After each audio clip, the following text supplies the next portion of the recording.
your MBA holder.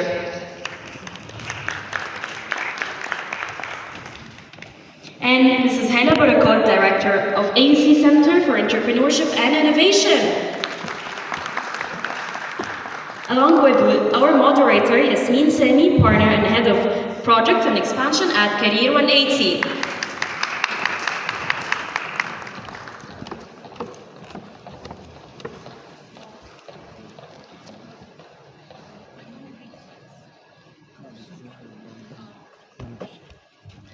Hello everyone. So first of all, I would like to start by thanking our amazing speakers. I'm really sure that we will gain lots of amazing insights.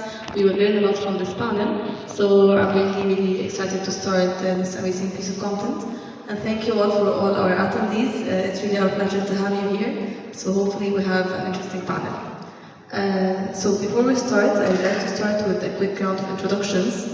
So if our lovely speakers can start by introducing themselves, and Dr. Helen, please go on.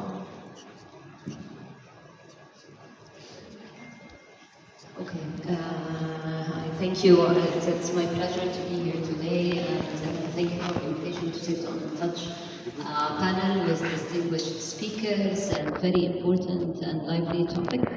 I'm Hana Barakot. I'm currently directing the Center for Entrepreneurship and Innovation at the ONSI Sawira School of Business, the American University in Cairo.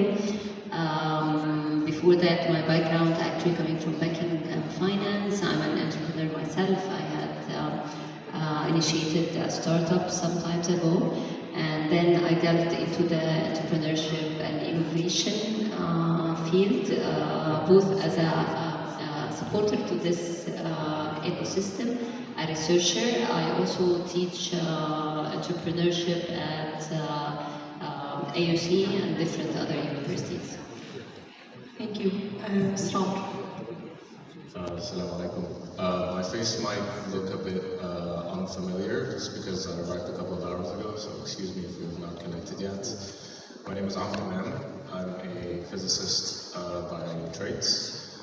I worked in the tech startup ecosystem for a while in New York, where most of my work was focused on inducing collaboration between academia, government, and industry, but also helping upskilling the upcoming generation that's going to participate in the AI and quantum computing ecosystem. Just as was announced, I got my MBA with specializations in finance and management about 12 hours ago. So it's an honor to be here on this panel. Congratulations. Congratulations. Okay, Mr. Kurt.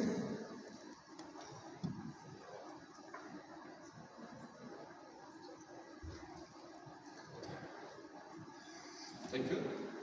I'm from Turkey, from Mersin University. I'm the coordinator of the Technology Transfer Office, and also I'm a professional technology transfer professional, funded by the Turkish research institutions.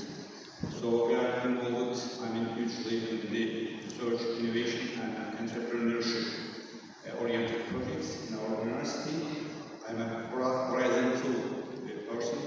I have a lot of Horizon 2 the competencies, so that we are doing services to our academicians, to our regions, in terms of research, innovation, and the entrepreneurship projects. That's the, I think, for the introduction. Thank you. Okay, thank you so much. And actually, to start with Mr. Kurt, from your experience, what is the biggest challenge universities face when trying to become true innovation hubs through their TTOs? Regarding challenges, actually, common challenges that evolve to face at the moment. Not only the universities, but the main challenge, there's a shift needed at the moment across the university. Because, university is mainly oriented education and research.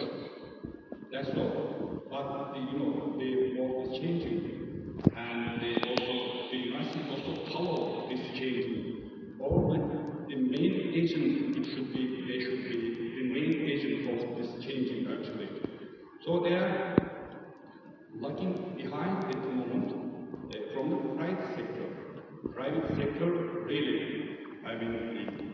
going very well. And the head of the university's academic board. So, the main challenge is a shift for the university to go to or to think the innovation-oriented thinking they should have in these days after the AI, the technology. So, we can call this shift or transformation, third mission revolution. It's a revolution, really. It's also an evolution because it, step by step, gradually, taking place in this AI world. So, academicians need this shift, and the mention of the universities needs this kind of transformation and shift also. And then regional authorities also should be in this cluster for transformation, for the shifting to AI-oriented, studies. What's happening in the universities at the moment? Students prepare documents using AI, and academicians, grading these papers using or through AI, using AI. So there's a loop, eternal loop. It should be, this loop should be broken down. Otherwise, university cannot catch the change, cannot catch the development in the area of technology. So maybe you are informed of this change regarding the Egypt. Egypt also included, the Horizon projects. Very recently, we are, as a university, we are very deeply involved in the Horizon Europe projects. The biggest tool for Europe to compete the America and China. And so, knowing that Egypt also in this program, maybe in the near future we will get in touch with the necessary people, relevant people from the Egypt to develop the research and innovation, maybe the entrepreneurship-oriented projects to submit to the European Union, to the European Horizon Europe project actually. So there are several challenges, as I said. These challenges also challenges for the private sector. The private sector cannot solve this problem on its own. They should get in touch with the university. They have to work together with the university. And the challenges also challenges for the government also. So government cannot solve this problem on its own. They have to collaborate with the private sector. They have to collaborate with universities. And they have to collaborate also NGOs. There are several, actors there in the field. They all come together to solve these challenges, because the challenge is a big one. You can solve these challenges on your own. I can say that. Thank you. Thank you so much, Mr. Kurt. And moving on to Mr. Amr. So, how can students push universities to innovate faster? Students?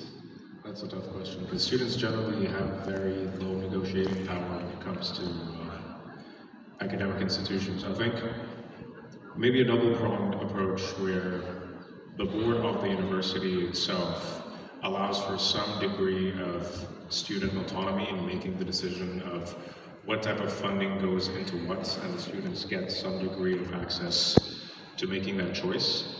Because very often in these boardrooms, the conversation is siloed amongst the tenured faculty members or investors that don't get the full picture from the student's perspective. They have their own preconceptions, they have their own biases, and the students perhaps are a bit more forward-looking, and that doesn't always translate to any sort of action in terms of changing policy. So maybe granting voting mechanisms for the students themselves where they can decide where funding goes to, and hopefully some of that gets voted towards some degree of commercialization of IP. I'd say that's one. Two, I think if we're talking about students, the ones with the biggest capability of contributing to the space are generally graduate students and PhDs. There are very successful models. I think Cornell University had this postdoc program where as soon as PhDs are graduated and they've proven some degree of exemplary research, they're poached by this program to do nothing but innovate for 2 years. You're getting paid a certain amount of salary to focus purely on innovation to create something that is of substantial value. And the reason that this model makes sense is because you're poaching from within your university and you've had more than enough of a chance to see the capabilities of these students. And so after 5 to 6, sometimes 7 years of a PhD, it makes for a more reasonable selection of who you want to give these funds to, who seems like a more promising candidate to drive legitimate innovation that could drive licensing or drive some degree of profit through patent creation back to the university. Okay, thank you so much, and I'm actually happy that we took the perspective of students. And to move on to Dr. Hala, I would like to talk more about the perspective of universities. So, from your perspective, what truly makes university ecosystem truly capable of producing innovators? Yes, it's very challenging, actually. I think now universities, especially after the move of AI, has been facing a lot of challenging in what they are offering within the academia and the theoretical academic thinking.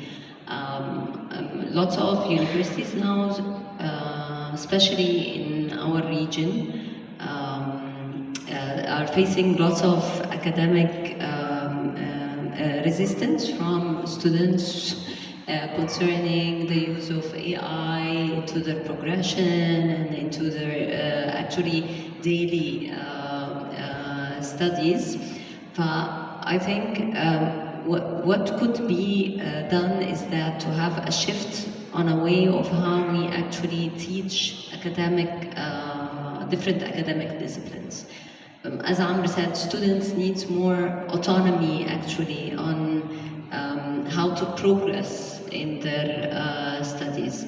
Universities should be much more open to listen to how students want to have like self-paced learning, to allow them some flexibility to acquire knowledge, to test the knowledge that they are taking, to prototype, to fail, and reiterate. I think we should, universities should grasp that mindset of being more flexible than rigid, and have this autonomy for students actually to select and move around. At AUC, I think we are a little bit privileged to have liberal arts education, which actually introduces students to other disciplines as elective within their main course of study, that allow them maybe to shift and change during their university, but this is not the norm in different universities. Thank you, Dr. Hala, and I would like to jump over to Mr. Kurt. So from your perspective, how can TTOs create faster, stronger industry partnerships? To develop research and innovation projects, you need a partnership, real partnership. Yeah, we call in the projects this partnership quadruple helix partners. To solve the problem that you face when you face challenges, you need to make a good partnership from the private sector, from the government sector, from the NGOs, and also, from the academia. Academia is at the intersection of this development, this partnership. Academia, university should be a catalyst for this development, for this transformation and change. So, regarding our region, for example, I can give some examples from my region. In my region, actually, there is there are 2 technoparks, and there are 4 universities, 2 public universities, 2 private universities, and also Chamber of Commerce and Industry. They have more than 40,000 companies there. They are all looking for new projects. They are looking for new research and innovation-oriented projects, for example. And also, in my vision, actually, there are more than 10 private research centers and excellence centers also, and organized long regions also there. We are also in my university, Mersin University, as I said, the opposite side of the Egypt, actually. We have more than 40 research centers, research and application centers. So, as a teacher of technology transfer office, it's a good interface, good collaborate to get them together for a special call, for a special project, for a special initiative actually. So otherwise you are the candidate to lose, because how the things works in Europe, how the things we know, how the things research oriented, innovation oriented things happens in America, particularly in Silicon Valley actually, and also in China. Everything is funded fully from the government.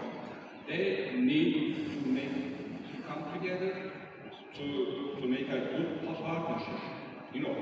Maybe before this panel actually, the ecosystem, research and innovation ecosystem, which is which one powerful at the moment is Silicon Valley. In there, at the moment, more than 40,000 startups. Can I ask a question? How many startups in, for example, Cairo? Maybe 500, that's all. In America, only one region covers more than 40,000 startups. It's huge, right? And the GDP of the Silicon Valley equals, more or less, equals the German GDP. Why it is so powerful? Because of the collaboration. The people there, living there, easily when someone telling something to him, to her, and getting something from her, from him actually. So we need such behavior, such initiative, such speaking more mindset.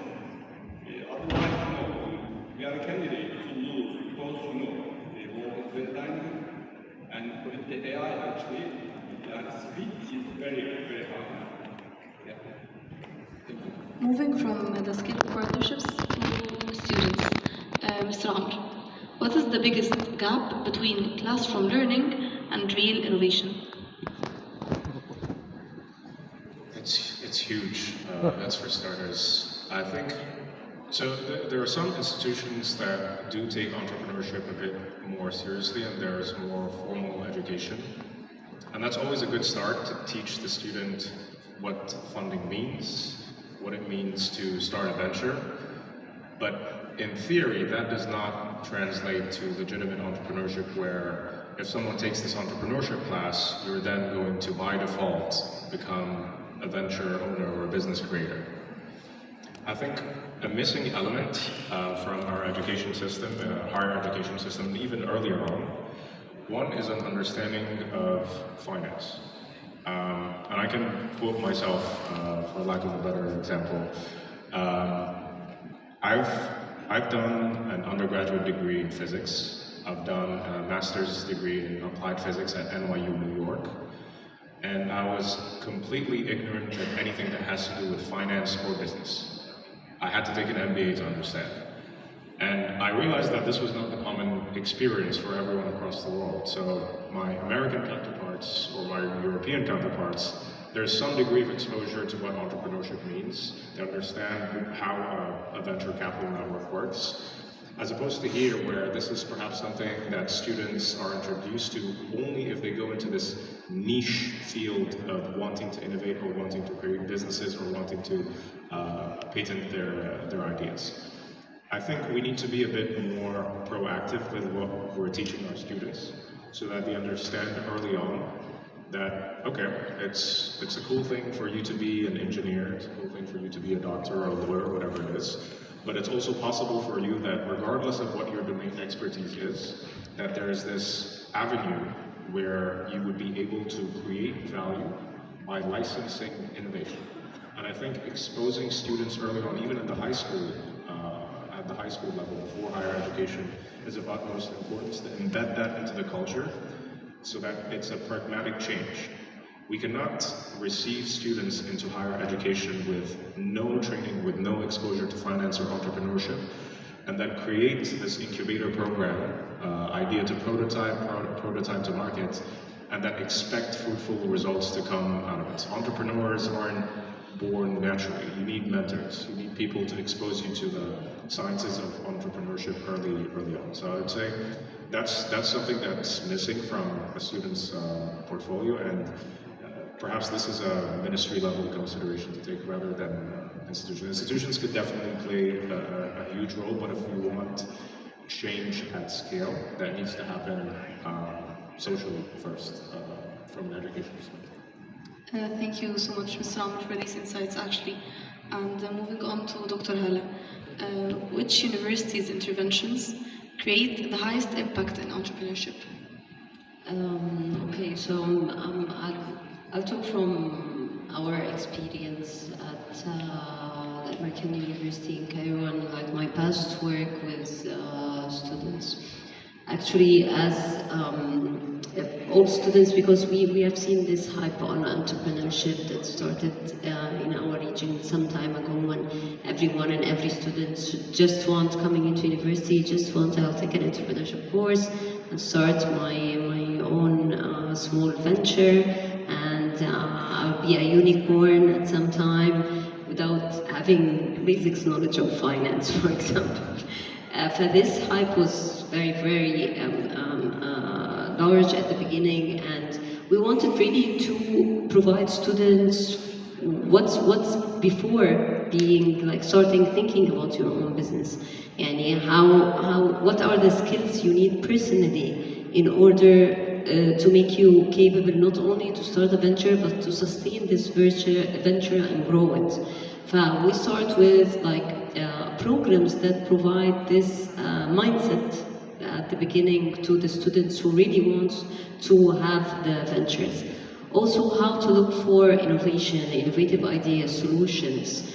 We started like a lot of competitions and hackathons. Some of them are industry challenge-based learning. So we have industry challenges that comes into the classroom and provide the problem statements where students then ignite their thinking to provide solutions to the industry. We also provide community-based learning for social solutions and social things that has to do with the SDGs, climate change. But we introduce them, we go with them into field visit actually to the communities who are like suffering from access to water, clean water, for example. There are lots of innovative approaches to teach students actually how to navigate this entrepreneurial and innovation instead of the traditional classroom setting.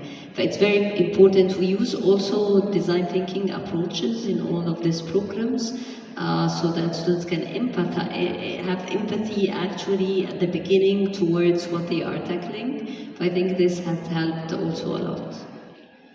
Thank you so much, Dr. Hala. And moving on to Mr. Kurt, from your perspective, how can tech transfer offices strengthen the collaboration between specifically universities and industries for real impact? First of all, technology transfer office is actually a standard methodology to approach the collaboration with the industry, with the private sector, with the NGOs. This is a standard, office establishment, which is used across the world. You can come across the technology transfer offices in Europe, in America, in China, everywhere actually. in Turkey, in Egypt also. I think also there are technology transfer offices. Technology transfer offices, I mean, employ the kind of people who knows or who is aware of the knowledge-based transfer, knowledge, what's the knowledge, what is the result of the research carried out by the academicians, and how to, you know, the shift can be in that actually. Because, you know, you need knowledge transfer, knowledge generation, from the knowledge generation to the knowledge application, and the deployment from the theoretical academia to the engaged ecosystem should be in this transformation. Who is going to do this transformation? The technology transfer offices, actually. Not only just offices, the people employed there and having enough competency, having enough capability. They should know about the academic role, they should know about the private sector side, and also they should have the social competency, how to communicate, how to, get in touch with the relevant people, and then also they should know, the cycle. It starts an idea and ends up at commercialization. That will be topic also in this expo. So the technology transfer offices, as I said, the kind of the agent of the change.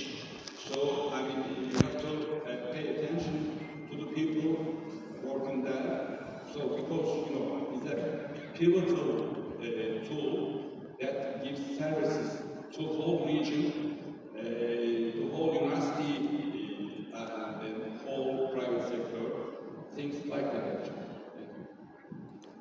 Thank you so much, Mr. Kurt, for these insights. And moving on to Mr. Amr. What do students need today that universities still don't provide?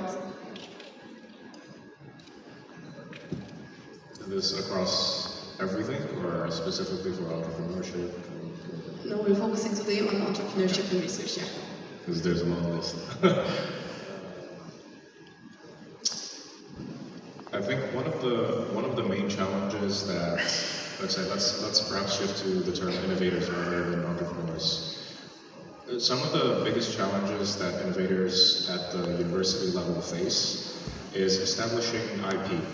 And universities that have understood that they need to make this path to innovation as frictionless as possible have realized that it's in their hands to actually make sure that getting IP is not that difficult. North Carolina University, I think, proves a beautiful example of this, where they have a standard, coherent 1% royalty fee for IP acquisition, so that you can have the innovating students focus on the innovation rather than having to be tired in the loop of lawyers and the loop of trying to get the funds to secure that IP.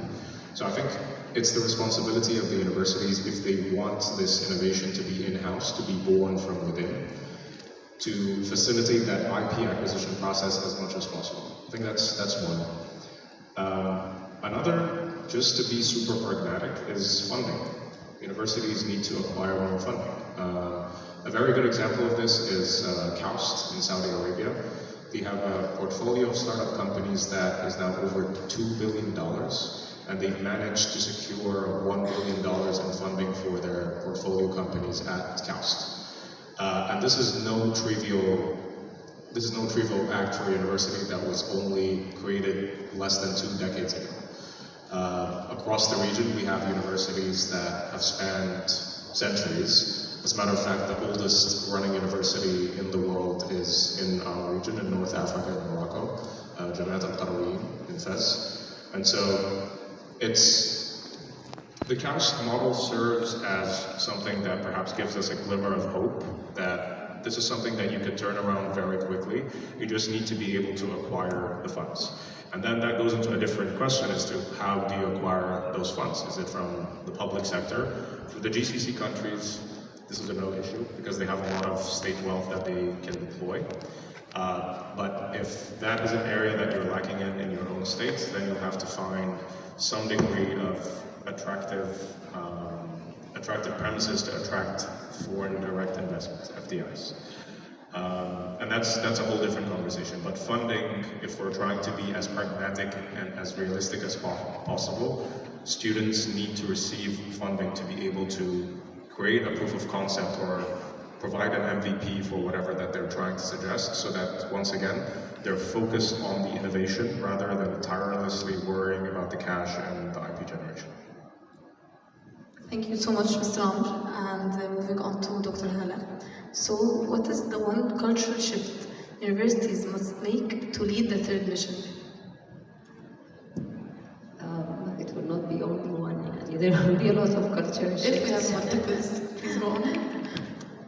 I think universities are much more complex institutions, and the older they get, the more complex it becomes, like more bureaucratic systems and so on. But I think as we reach students to think entrepreneurially, I think universities boards have to think with an entrepreneurial mindset as well, and like to be more open to structural changes to better serve the students' community and the changes that's happening to our economy, the different challenges that we face, from like the AI innovation to like climate change and like political disruptions in different areas of the world, fighting things that have, and also take lessons from other models. And it's always, I think universities, it's not easy for them to look into models and try to take the model and adapt it to their culture and to their cultural settings. Like the North Carolina example that Hamid just said, like how to take this and try to make it happen in a university, in public university in Egypt, for example. It takes a lot of changes and dynamics and like policy changes, like legal changes to actually make that change happen. So I think the cultural thing is that they have to think more entrepreneurially, the boards of the universities, the government officials. Thank you, Dr. Hala. Thank you so much. And I would like as well to thank all of our panelists for these amazing insights of the day. So thank you, Dr. Hala, thank you, Mr. Am, and thank you, Mr. Kurt, for all these insights from the perspectives of universities, of students, of TTOs. I'm happy that we brought all of that here today, and I'm really sure that all of our audience really benefited from all these insights. And to wrap up, actually, I would like to give the chance for our audience, if we have any sort of questions, if anyone has anything that they would like to ask our panelists as well.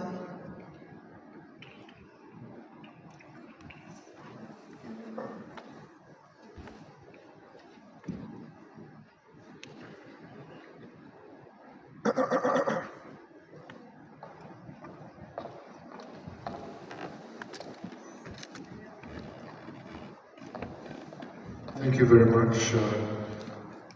Great session. I think I agree with all what the panelists said. But I would add a couple of footnotes. I'm Jabi. I'm a science, technology, and innovation policy specialist with UNESCO and other organizations. I think what has been said makes a lot of sense. You've covered all the essential issues that affect innovation at universities. I would add to Amr's point concerning students and their capacity to innovate, is that faculty members at universities also need to be trained in the art of innovation, because innovation, to my mind, is contagious. If the faculty members, and I was a faculty member for a long time, discover innovation at some point as a means not only to create knowledge, but to actually commercialize knowledge that they produce at university. That will have a tremendous impact on students and will encourage more students to venture into commercializing the knowledge that they have acquired, the products, the services, the algorithms that they may develop.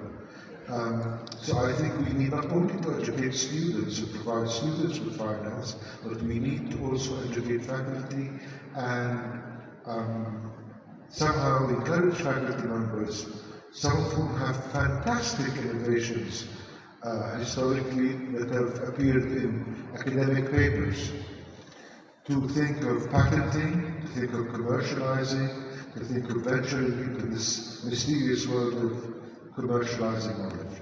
Thank you. I have a couple of points to add to that, if possible. I think I wholeheartedly agree with that. I think the way to drive faculty innovation is twofold. One, their schedule needs to be freed up a bit more. Most faculty members in our region are drowned down with so many courses that they have to teach their students, and on top of that they have their research responsibilities. They have to publish a certain amount in certain journals, and now we're asking them to also file patents. So if we're trying to be realistic about solving the problem, we have to open up their capacity to be able to innovate. That's one. And two, a very successful model that has helped in intrinsically motivating faculty members to commercialize their work. Texas A&M, in their multiple factors of considering faculty for tenure, they added commercialization and IP. And so if you're placing that sort of factor as a stepping stone for faculty members to be able to get what they mostly yearn for, which is a tenured position, you'd be able to kind of motivate or elicit some degree of focus on commercializations and IP from faculty as well. Thank you so much. My name is Mary Jane Newton. I've come here from Oxford in the UK. I'm an EdTech strategist and a consultant. I'm here today on behalf of a wonderful startup called Tell Me, which has created a podcasting app for children. We focus on the world of childhood and development, and I'm really keen on the panel's views on how universities can strengthen initiatives with the world of education.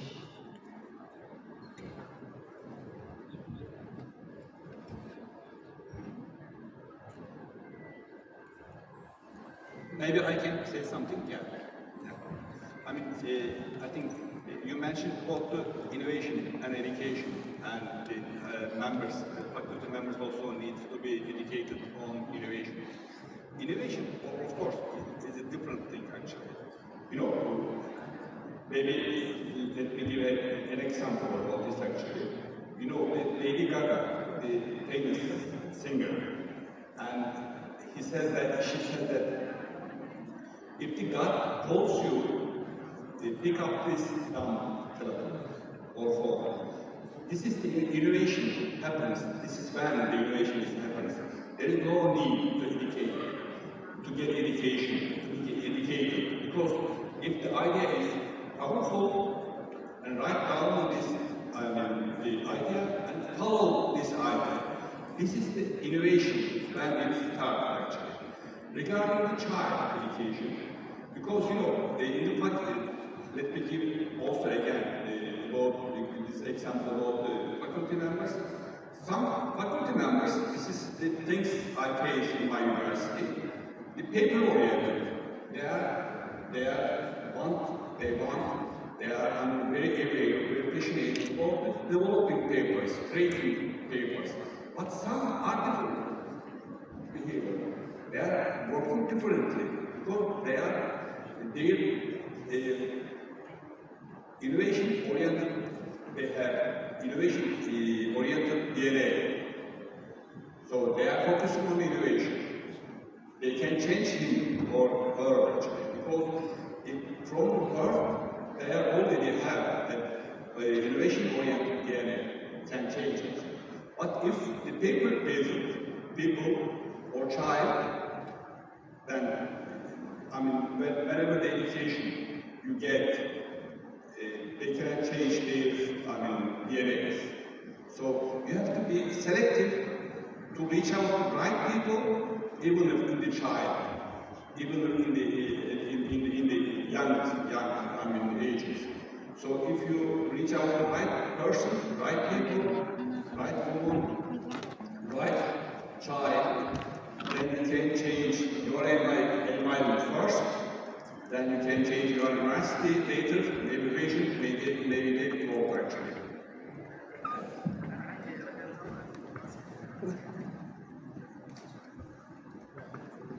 Okay, unfortunately our time is up, so I'm really happy with all these insights. And thank you as well to our audience for these questions that opened up other aspects of the conversation, so thank you for that. And again, I would like to wrap up by thanking all of our speakers, Dr. Hera, Mr. Amr, Mr. Kurt. So thank you so much for being here with us today, and thank you really for all these amazing insights. Thank you.